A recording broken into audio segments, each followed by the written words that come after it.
जो अभिमत कहलाते हैं। ऐसे 5 पदों से बताए गए हैं।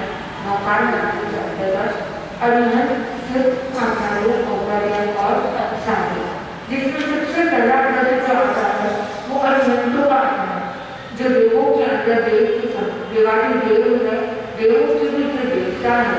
अभिमत यानी शत्रु, हन यानी हनन करना, जिन्होंने शत्रु का हनन कर दिया वे अभिमत कहलाते हैं। मानो इन अभिमत को अभिमत भी कहते हैं और अभिमत भी कहते हैं।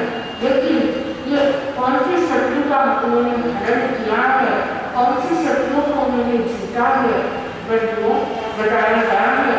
जो आत्मा के 2 शत्रु है, राग और द्वेष, इन राग और द्वेष को जीतने वाले वो अभिमत कहलाते हैं, जिनको सबसे पहले नमस्कार किया जाता है। जो पंचकर्मेश्वरी मंत्र है, नमस्कार मंत्र, जिसमें कहते हैं 9 पद है और 9 पद के अंतर्गत 5 पद ऐसे हैं जहाँ पर उन परम इष्ट यानी जो सबसे इष्ट है, जो सबसे प्रिय है, उनको नमन किया जाता है।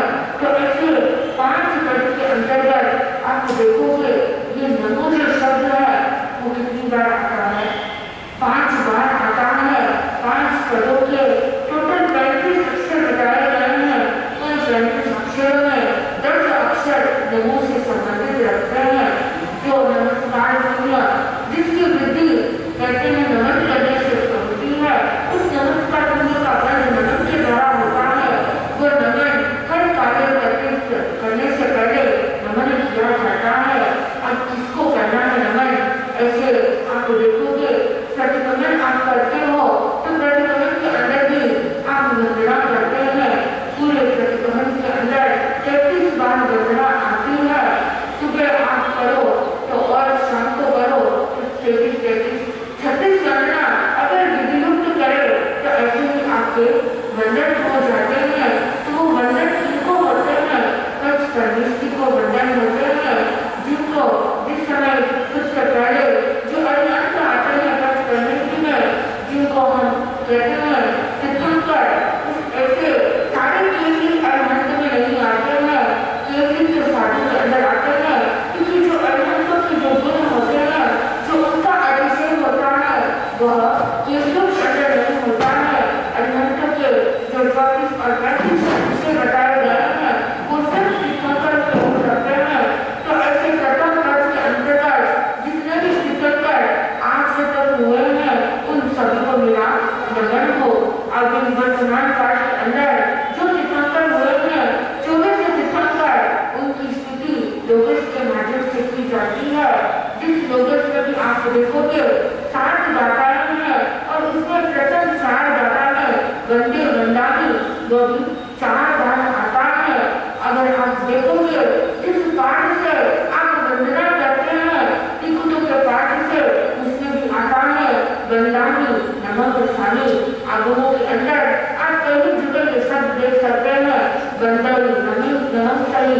आप अंतर्गत सूत्र को अगर आप निकालोगे तो वहाँ पर उस अंतर्गत सूत्र में भी बार आता है वंदे वंदिता वंदनी नमः स्वामी, वंदनी वंदिता वंदन करता हूँ।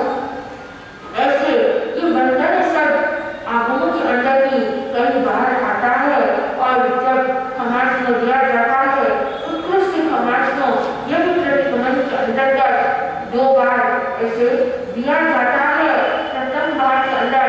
वहाँ पर वो आज्ञा देते हुए गुरु की वह अवग्रह दिशा में प्रवेश करता है।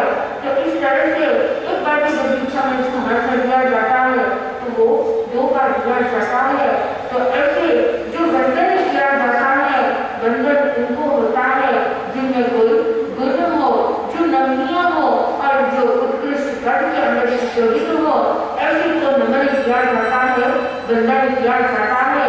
जिस समय आप नवपाठ मंत्र के माध्यम से जो नमस्कार जिससे हमारा नमस्कार पुण्य की वृद्धि होती है और यह जो पुण्य होता है इसमें पुण्यानुबंधी पुण्य जहाँ पर कोई भी माध्यम से अभी भी नहीं, बाद में भी नहीं, कोई प्रकार का पाप नहीं, दुख नहीं, अभी भी पुण्य और बाद में भी पुण्य होता है।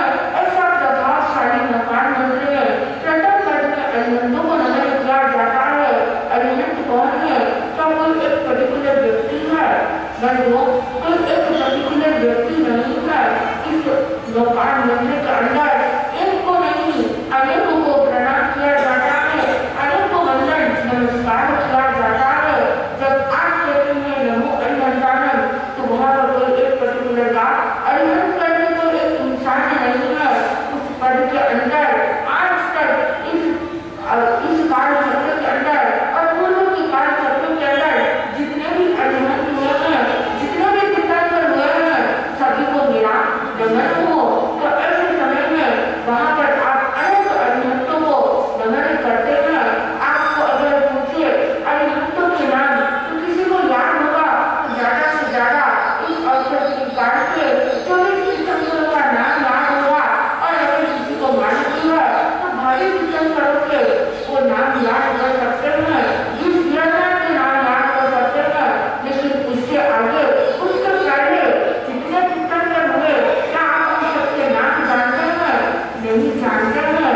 बंधुओं, तो इस समय अगर आप 24 तीर्थंकरों के नाम लेते हैं तो वहाँ की वंदन होता है, उनको ही नमन होता है। लेकिन जब आप नमो अरिहंतानम बोलते हैं तो अभी वर्तमान काल के अंतर्गत, भूतकाल के अंतर्गत जितनी भी 24 हुई है और भविष्य में होने वाली है उन सारे अरिहंतों को नमन किया जाता है। भविष्य काल में भी अरिहंतों को नमन किस प्रकार होता है?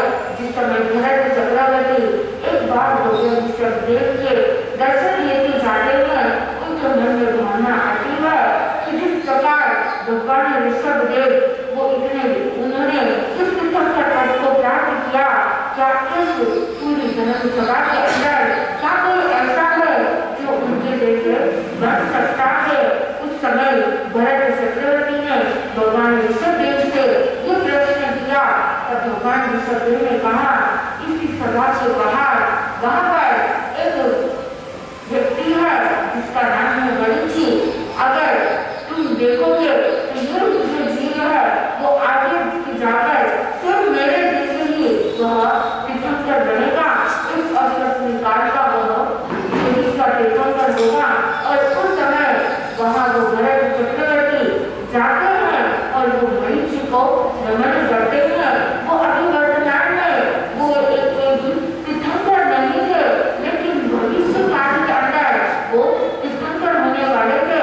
उस भविष्य काल के भावी तीर्थंकर को जानकर वो गणेश को नमन करते हैं भरत चक्रवर्ती।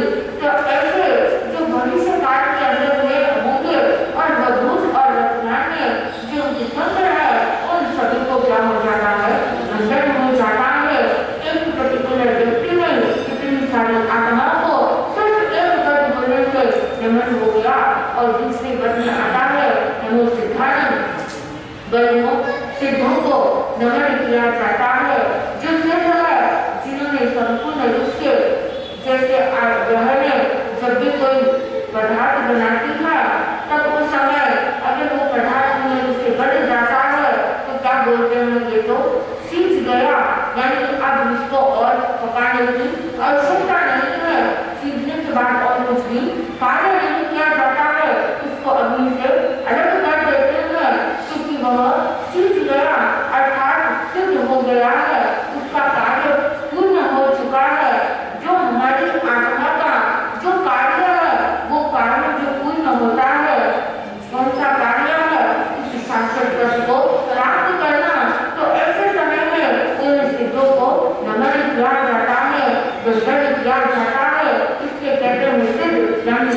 अपने सारे कार्य को सिद्ध कर लिया, सींच गए, अर्थात उनका अब कोई भी काम नहीं बचा है। जो बड़ा काम हम करते हैं, हमारी आत्मा करती है, वो है जन्म और मरण का, और उसी जन्म मरण के साथ में सारे अन्य कर्म जुड़े रहते हैं। लेकिन जब जन्म ही नहीं है, शरीर ही नहीं है, तो इस शरीर के संबंध में कार्य क्या होंगे? अगर आप देखोगे आपकी दिनचर्या के अंदर सबसे अधिक जो आपके कार्य होते हैं शरीर संबंधी होते हैं, और वही चाहे आपको खाना हो, पीना हो, उठना हो, कमाना हो, सोना हो, कोई भी काम करना हो, उसके साथ छुपा है शरीर का ही रहस्य छुपा है, शरीर के लिए ही किया जाता है। लेकिन जब ये शरीर नहीं तो क्या खाएंगे, शरीर नहीं तो क्या पिएंगे, शरीर नहीं तो क्या सोएंगे, शरीर नहीं तो किस लिए कमाएंगे? ये जो भी होता है सब शरीर के लिए होता है। लेकिन जो सिद्ध होते हैं, जो अशरीर होते हैं, तो उनको शरीर नहीं है, तो उनको और कोई कार्य ही नहीं बचा। उन्होंने सारे कार्य को पूर्ण कर लिया। तो आज तक अनंत सिद्ध आत्माएं सिद्ध हो चुकी है, और ऐसे ही वो अनंत आत्माएं सिद्ध होती रहेगी। तो ऐसे सिद्धों को नमन किया जाता है। उसके बाद आचार्य जो कहते हैं सबके नायक होते हैं, जो आचार्य के अंदर श्रेष्ठ होते हैं, ऐसे आचार्य 3 गुरुपद में जिससे शोभित होने वाले जो मुकुट होते हैं, ऐसे आचार्य को आपको मालूम होगा। तो एक आचार्य, 2 आचार्य, 10 गज का आचार्य या 20 गज का आचार्य आपको मालूम होगा। लेकिन उससे ज्यादा के आचार्य के आप नाम नहीं जानते हैं। लेकिन इस पूरे लोक के अंदर अभी वर्तमान के अंदर भी कई आचार्य हैं, और भूतकाल में भी कई आचार्य हुए हैं। तो ऐसे नमो आर्यायण कहते हैं। तो वहाँ पर कोई पर्टिकुलर गज, कोई पर्टिकुलर संप्रदाय से संबंधित नहीं होता है। जो भी उस आचार्य पद में आते हैं उन सभी को नमस्कार हो जाता है। और उगलचायनम का अर्थ होता है उपाध्याय को नमन हो, नमो उगलचायनम।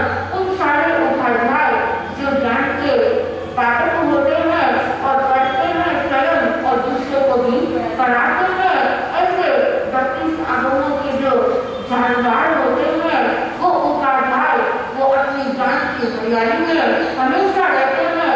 ऐसे उपाध्याय को नमन किया जाता है।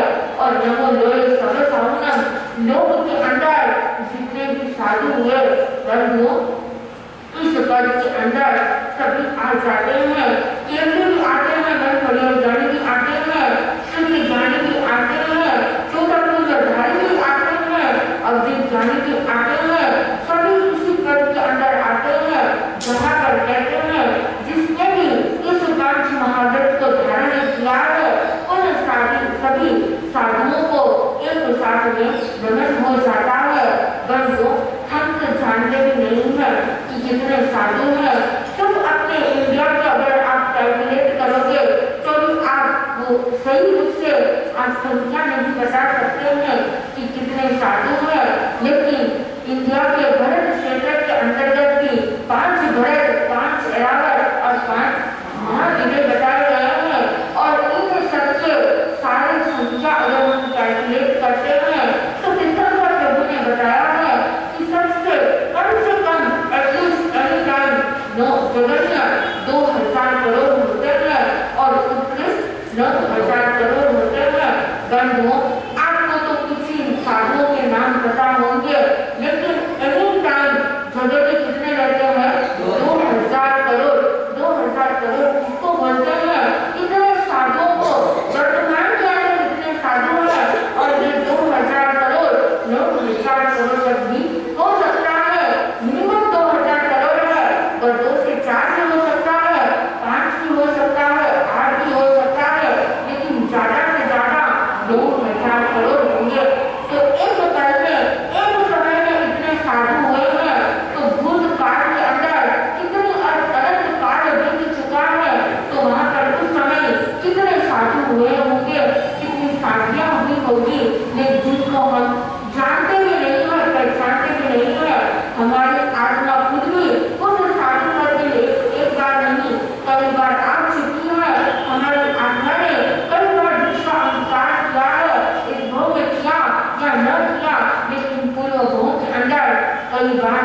योजन का है।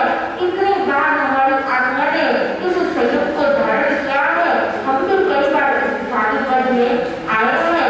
तो ऐसे जो वर्तमान के अंदर और भूतकाल के अंदर जितने भी साधु हुए हैं उन सभी को नमन किया जाता है। देखिए सब 5 पद है, 35 अक्षर है, लेकिन 35 अक्षर में अनंत अनंत आत्माओं को, वो भी उत्कृष्ट आत्मा, चारित्र आत्मा, उन सभी को एक साथ में नमस्कार किया जाता है। और ऐसे चारित्र ग्रंथ को, ज्ञान ग्रंथ को दर्शन से जो युक्त है, ऐसे को नमन करने पर पुण्यानुबंधी पुण्य का उपार्जन होता है।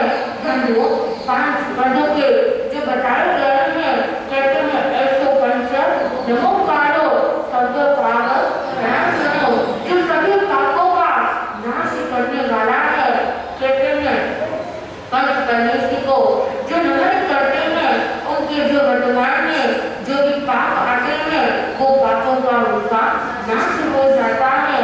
मंगलार्थम च सर्वेषां परमं भवे मंगलम्, अर्थात जो मंगलों के अंदर धरता मंगल है। मंगल किसे कहते हैं?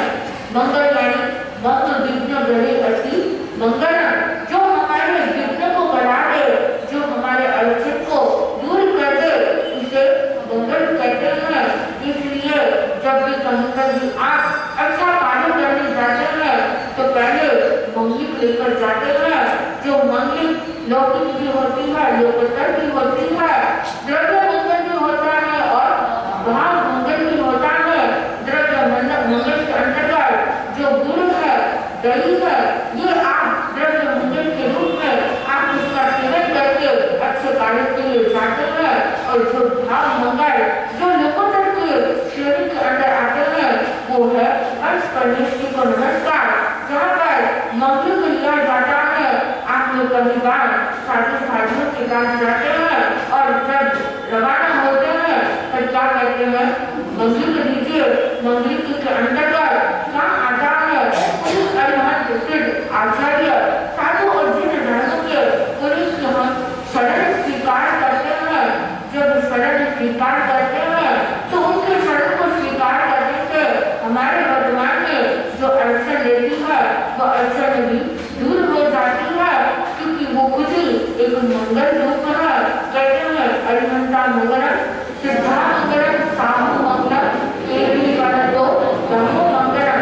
4 जो मंगल बताए गए हैं उन 4 मंगल में अरिहंत, सिद्ध, केवली, परिचित धर्म और साधु, ये 4 को मंगल रूप माना है।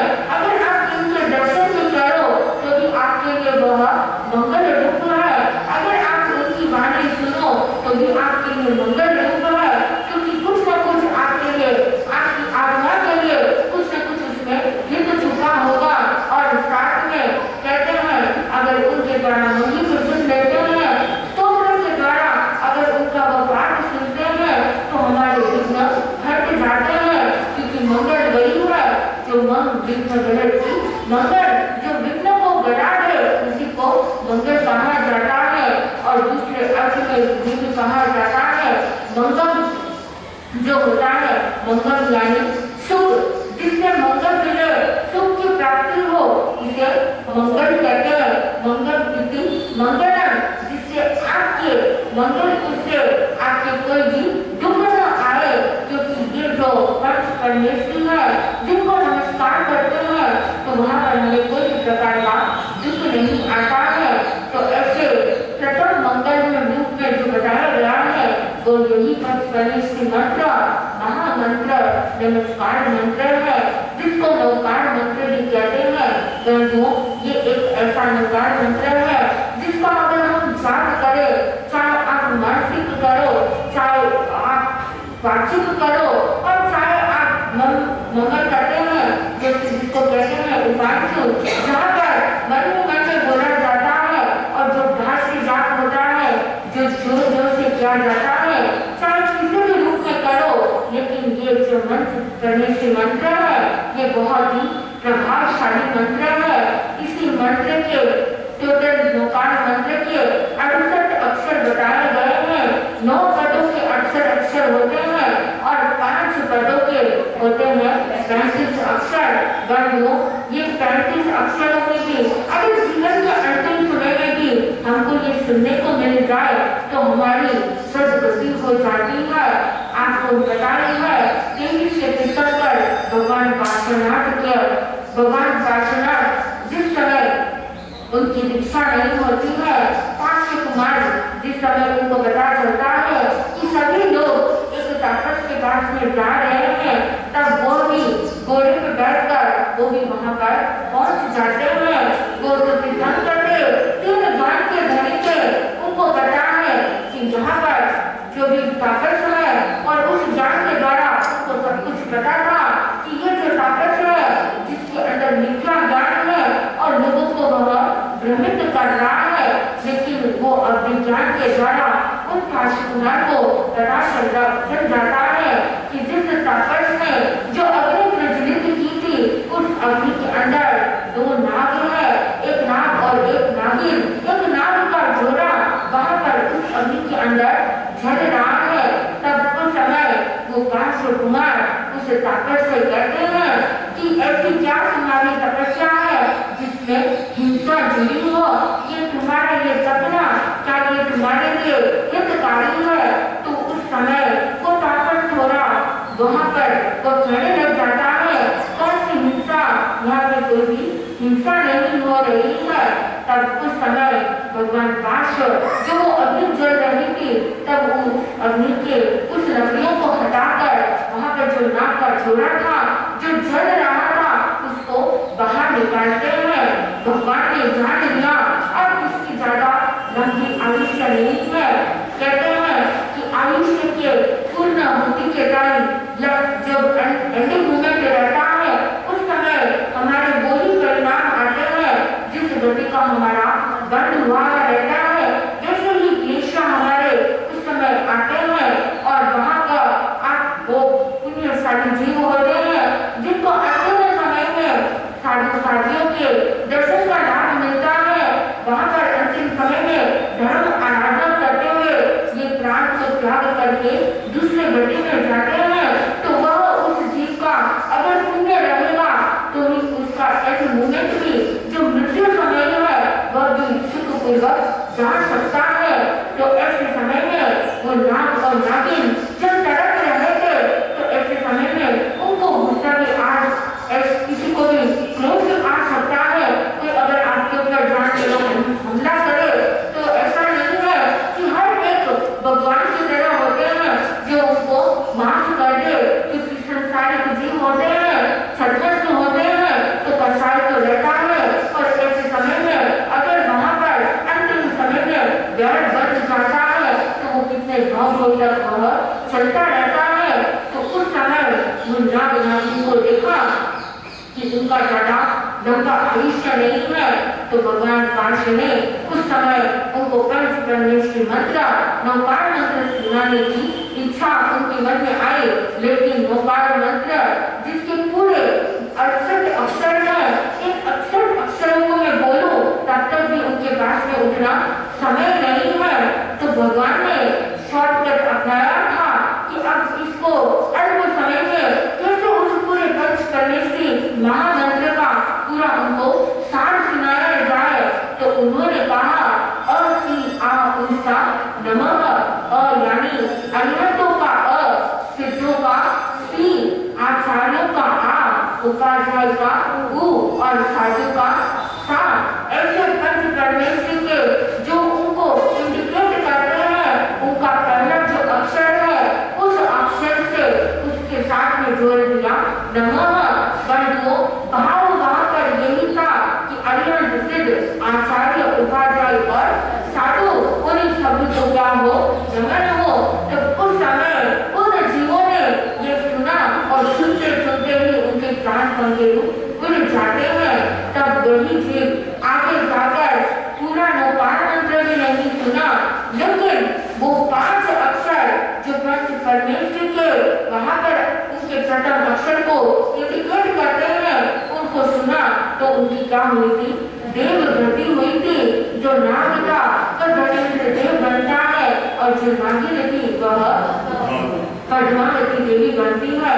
बंधुओं, आज भी जब भी ऐसे कभी भी किसी को संकट रहे और जब भी कोई भी भगवान पार्श्वनाथ को अंतर्मन से याद करे तो वो अपने साधना को सोचकर वो उस समय उनके संकट को निवारण करने वो आ जाते हैं, क्योंकि वो मानते हैं कि उनका बहुत ज्यादा उपकार है। उन्होंने उनकी जीवन की रक्षा की, उन्होंने सदगति दिलाई थी। तो अंतिम समय में भी अगर पूरा नौकार मंत्र सुनेंगे तो वहाँ पर और कितना लाभ होगा। सोचिए, सिर्फ एक बार में और बहुत ही शॉर्टकट में पूरा नहीं सुना तो भी वहाँ पर गति सुधर गई। तो रोज अगर आप नौकार मंत्र बोलोगे तो उसमें आपको कितना लाभ होगा, ये आपको चिंतन करना है। क्योंकि ये जो नौकार मंत्र है, उस नौकार मंत्र में जिसकी पूजा कोई वहाँ पर एक पर्टिकुलर व्यक्ति की नहीं की जाती है, वहाँ पर शक्ति की पूजा होती है, गुणों की पूजा होती है, किसी एक को लेकर नमन नहीं किया जाता है। इस आज तक जितनी भी चारित्र आज्ञाएं हुई है उन सभी को स्मरण करते हुए एक साथ में उन गुणों को देखकर नमन किया जाता है, जहाँ पर कोई भी प्रकार का जाति का भेद नहीं हो।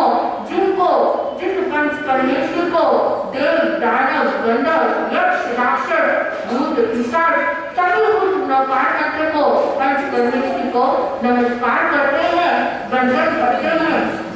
बंधुओं, ऐसा जो नौकार मंत्र है, मंत्र किसे कहते हैं?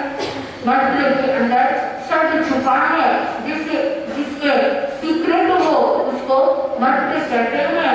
जहाँ पर अक्षर कम हो और भाव अधिक हो उसको मंत्र कहा जाता है। सीक्रेट से याद आता है, जो राजा होता है, राजा के नेक्स्ट कौन होते हैं? मंत्री होते हैं।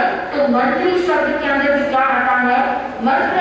इस मंत्र को हम इंग्लिश में बोलते हैं secretary, one who hold the secret. आप देखोगे राजा के जो भी सारे सीक्रेट्स होते हैं वो सबसे ज्यादा किसको पता होते हैं? मंत्री को पता होता है। तो ये जो नौकार मंत्र है जिसमें सीक्रेट छुपा है, क्या सीक्रेट छुपा है? 14 पूर्व का सार है। तो ऐसे 14 पूर्व के सार में जिसका अगर जाप किया जाता है तो वहां पर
बंधुओं, इस नौकार को जपने से सारे सुख मिलते हैं।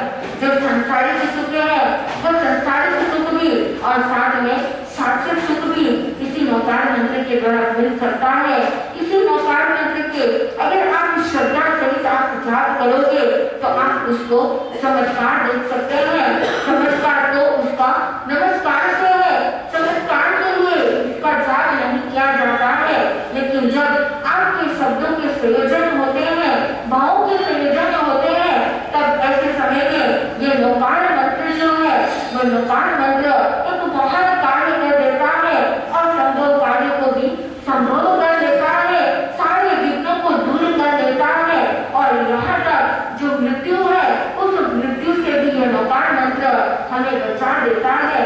बंधुओं, एक परिवार था जिसमें पति पत्नी और उनका एक इकलौता बेटा था। बंधुओं, इकलौता बेटा था तो होता है ऐसा, जब घर के अंदर एक ही बेटा रहता है या एक ही संतान रहते हैं तो उस समय हर खुशी उसी को मिलती है, यानी उसकी खुशी शायद नहीं होती है और इकलौती संतान होती है तो माता पिता को भी डर रहता है कि कहीं ये एक है ये भी मुझे छोड़कर चला न जाए और इसलिए उसको बड़े लाड प्यार से और अच्छे से रखते हैं। उसकी जो भी इच्छाएं रहती है, जो भी मनोकामनाएं रहती है, सारी मनोकामनाएं पूर्ण करते हैं और यहाँ तक वहाँ पर अगर कोई गलती करे तो ऐसे माता पिता का कर्तव्य होता है कि बच्चों को समय पर रोक देना, लेकिन कभी कभी उस लाड़ प्यार के अंदर वहाँ पर बोलते नहीं है, रोकते नहीं है, टोकते नहीं है और इसके कारण से वो और ज्यादा बिगड़ जाते हैं। तब इसी तरह से वो इकलौता बेटा था तो बड़े लाड़ प्यार से वह और ज्यादा गंदे गंदे काम भी करने लग गया, लेकिन माता पिता कुछ भी बोलते नहीं थे। ऐसे करते करते उस लड़के के अंदर जब जवान हुआ तब उसमें व्यसन आ गए थे। कहते हैं ये व्यसन अगर जीवन में आ जाए तो व्यक्ति को वहां पर ऐसी ही दुर्गति तो उसकी भोग में हो जाती है और आगे के भोग में भी उसकी दुर्गति हो जाती है। वो व्यसन है जो हर चीज का नाश ही करती है। हमारा शरीर है, वो शरीर का नाश भी ये व्यसन करता है। समय है, उसका भी नाश ये व्यसन कर देता है और संपदा है, उसका भी नाश यह समय कर देता है। ये समय का नाश, संपदा का नाश, शरीर का नाश, सब ये व्यसन कर देते हैं और एक बार उसकी लत लग जाती है, आदत लग जाती है तो उसको छोड़ना भी मुश्किल हो जाता है। बंधुओं, अब उस लड़के के अंदर वो व्यसन आ गए थे। जवानी थी और जवानी में होश था, लेकिन अगर होश है तो वहां पर कोई व्यक्ति गलत काम नहीं करेगा, लेकिन उसके तो होश नहीं था, लेकिन क्या था, सिर्फ जोश था कि मुझे कुछ न कुछ करना है। और ऐसे समय में वो गलत सत्संग के कारण से सातों व्यसन उसके जीवन में आ जाते हैं और उस समय कुछ जुआ खेलने जाता है तो जुआ के लिए क्या चाहिए, पैसों की जरूरत चाहिए। वो पैसों की जरूरत रहती है, माता पिता के सामने जाता है और कहता है कि मुझे पैसे चाहिए। पहले तो माँ बाप क्या करेंगे, वो यही देखते हैं कि बच्चों की जिसमें खुशी हो उसके लिए वो बहुत कुछ कर लेते हैं। वो ये नहीं देखते हैं कि उनको क्या तंगी हो रही है, उनकी खुशियाँ क्या है, उन खुशियों का तो वो ध्यान नहीं रखते हैं, लेकिन बच्चों की खुशी का ध्यान रखते हैं। ऐसा वो मांगता गया और माता पिता उसको देते गए। बंधुओं, कहते हैं कि ये जो पैसा है बच्चों को कब देना चाहिए, जब उसके अंदर समझ आ जाए तब उसके हाथ में पैसा देना चाहिए और उसके पहले अगर आप दोगे तो उसके द्वारा वह गलत काम में जा सकता है। अगर समझ आ गई तो उसके बाद वो पैसे को वहाँ पर वह वेस्ट नहीं करेगा, वहाँ पर दुरुपयोग नहीं करेगा, क्योंकि उसकी वह वैल्यू जान जाएगा। उस समय जब छोटे रहते हैं और जब समझ नहीं रहती है तो उनको पैसे की जगह में उनको जो चीज की आवश्यकता हो वो चीज आप खुद लाकर दीजिए, वहाँ पर उनके हाथों में ऐसा मत दीजिए। अब वो पैसा मांगता गया, माँ बाप कुछ भी बोलते नहीं थे, वो देते गए और देते गए। बंधुओं, बहुत संपन्न परिवार था और वहाँ पर लक्ष्मी तो थी, लेकिन वह लक्ष्मी लक्ष्मी अब कहाँ चली गई, दुरुपयोग होने लग गई, गलत हाथों में चली गई। कहते हैं जो लक्ष्मी होती है वो पुण्य की राशि होती है, जिसका पुण्य प्रबल होता है वह लक्ष्मी का आगमन स्वतः हो जाता है। और जब ये पुण्य कमजोर होने लग जाता है तो यही लक्ष्मी वहाँ पर आपको पहले प्राप्त हुई है तो भी वह गलत प्राप्त में चली जाती है, वह या तो ऐसे व्यसनों के अंदर चली जाती है, या तो डॉक्टरों की वहाँ पर इलाज में चला जाता है, या फिर चोर आकर उसको चुरा कर लेकर चला जाता है। इसलिए जो कमाई करते हैं उस कमाई में भी अगर न्यायपूर्वक कमाई की जाए तो वहाँ पर से उसको जो धन मिलेगा उस धन से व्यक्ति वहाँ पर पुण्यानुबंधित पुण्य का भी उपार्जन कर सकता है। वो लक्ष्मी जो होगी वो पुण्य से प्राप्त हुई रहेगी, जो कभी जाएगी नहीं, गलत काम में नहीं जाएगी, अच्छे काम में जाएगी। माता पिता चिंतित होने लगे, बच्चे को समझाया लेकिन बच्चा समझने के लिए तैयार ही नहीं है। छोटे रहते हैं तब तो माता पिता की बात मान जाते हैं, लेकिन उसके बाद तो वो बात मानते नहीं है। अब बहुत कोशिश करे लेकिन वो बात मानने को तैयार ही नहीं था। फ्रेंड सर्कल भी ऐसा था और उसके कारण से वो गलत काम में चला गया। अब माता पिता चिंता के कारण कहते हैं चिंता ही चिता की ओर लेकर चली जाती है। माँ जो थी वो सबसे ज्यादा चिंता करती है अपने बेटे का कि अगर ये ऐसा रहेगा तो इसके साथ में कौन इसकी शादी करेगा, और इसके साथ शादी करने के लिए तैयार होगा, तो वो और ज्यादा हमेशा चिंता करती रहती थी और इसी चिंता के कारण से उसकी मृत्यु हो जाती है। अब वहाँ पर जो पिता था अब वो भी अपने बेटे के लाड प्यार में जो मांगता वो देता गया, देते देते वो घर की हालत ऐसी हो गई थी कि पीछे कुछ भी बच्चे जैसा नहीं था। घर के सारे उपकरण भी जाने लगे, लेकिन फिर भी उसका जो व्यसन है वो व्यसन छूटता नहीं है। अब पिता भी चिंतित हो गए, अभी तो ये मेरे जो था उससे वह इससे काम चला गया, आगे क्या होगा। उस चिंता के कारण से अब घर के अंदर खाने पीने के लिए भी वहाँ पर उसको कुछ भी नहीं है, तो उस समय वो और ज्यादा चिंता के कारण से उस पिता की भी मृत्यु हो जाती है। अब वो घर के अंदर वो अकेला रहता है। बंधुओं अब उसको पैसे की जरूरत है, अब पैसे कहाँ से आए, वो धन कहाँ से लाए, बाप का पैसा था तो वो तो मौज में उसने गंवा दिया। बंधुओं पैसों की उसको कीमत नहीं मालूम थी, क्योंकि उसने बाप का पैसा यूज किया था।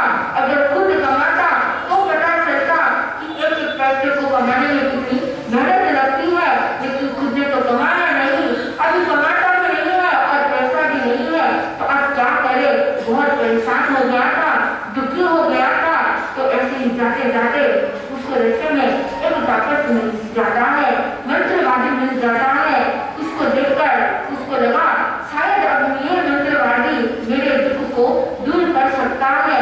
मंत्रवादी था जो यंत्र तंत्र मंत्र सब कुछ जानने वाला था, वो तांत्रिक था। वो तांत्रिक देखा जैसे ही एक युवक उसके पास में आ रहा है तब उसने जान लिया कि आज मछली खुद मेरे जाल में आई है। तब उस समय वो तांत्रिक अपनी ध्यान में मस्त था। वो युवक वहीं पर बैठा था और बैठे बैठे वो इंतजार कर रहा था तब अपनी तांत्रिक अपनी साधना पूर्ण करे। जब वो तांत्रिक आंखें खोलता है तब कुछ समय वो युवक उनके पास में हाथ जोड़ के गिर जाता है कि मेरे पास खाने के लिए भी कुछ नहीं है, रहने के लिए पहनने के लिए कुछ भी धन नहीं है, क्या आप मुझे कोई उपाय बता सकते हैं जिससे मेरे पास में लक्ष्मी आ जाए, धन मिल जाए। बंधुओं जो व्यक्ति जिस चीज की कदर नहीं करता है वो चीज उससे हमेशा के लिए दूर हो जाती है। उस समय उसको रियलाइज नहीं होता है, लेकिन बाद में रियलाइज होता है जब वह दूर जाती है। उसके पास में कितना पैसा था, वो चाहता था तो कितना सदुपयोग कर सकता था, लेकिन उस समय तो उसको तो मौज शौक पर ही वहाँ पर उसका ध्यान था।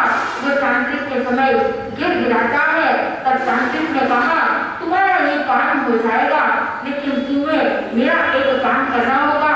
वो तेरे कार्यों की सिद्धि के लिए तुम्हें एक लाश लानी होगी शमशान से, कोई भी एक तुम अखंड लाश अगर तुम लेके आओगे तो मैं तुम्हारा ये काम पूरा कर दूंगा।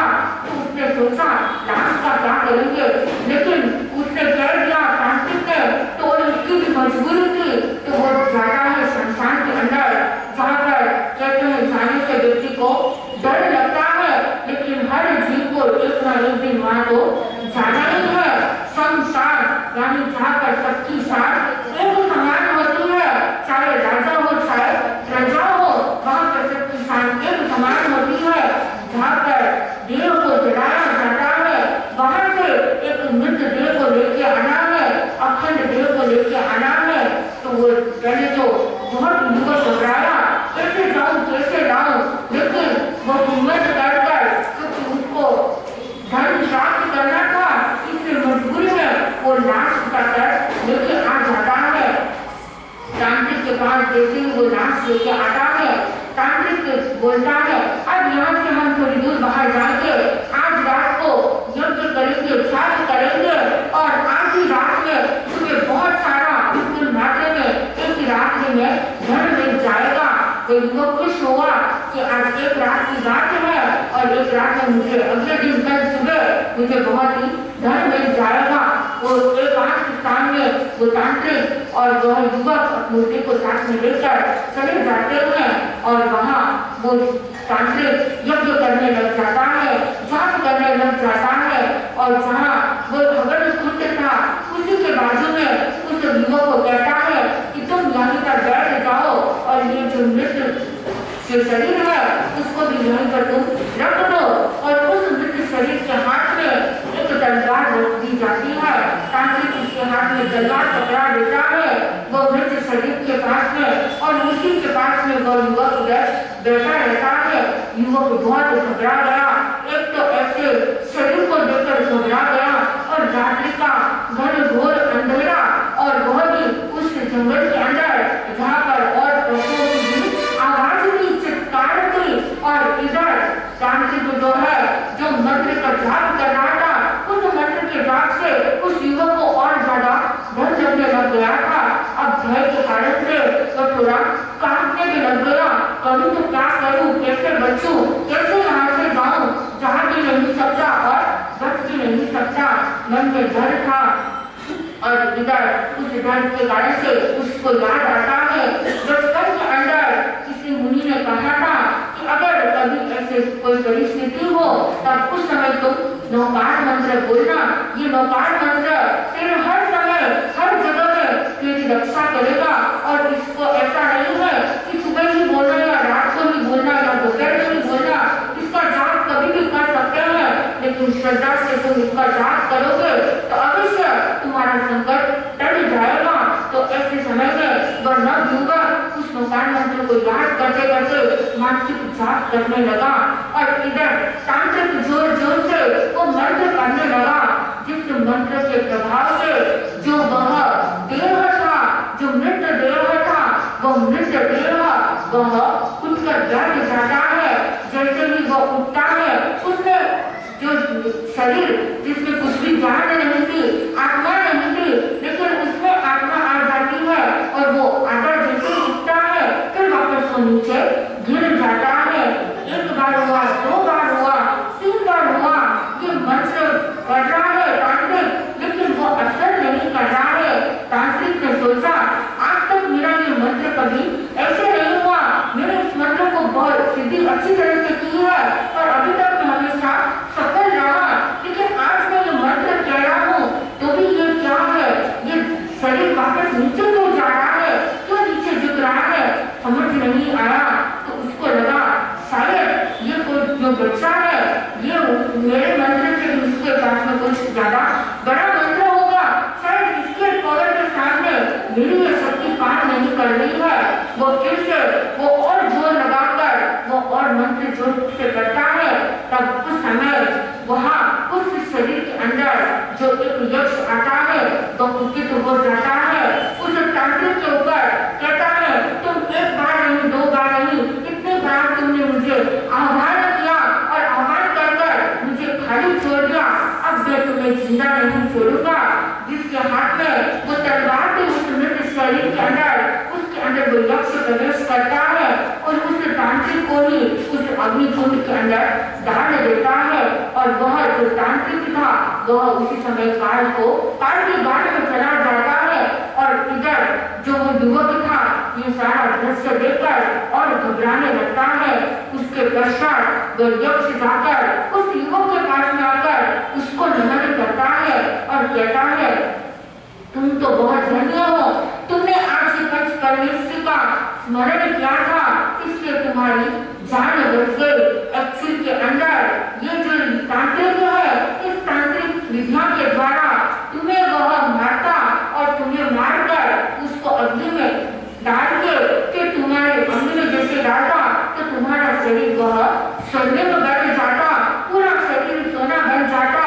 लेकिन तूने जो लोकार मंत्र का जाप किया था उस लोकार मंत्र के जाप से मेरी जो शक्ति थी जिससे मैं तुम्हें मारने वाला था लेकिन मेरी शक्ति भी काम नहीं कर पाई, मेरे हाथ भी स्तंभित रह गए और मैं तुम्हें मार नहीं सका। धन्य है तुझको।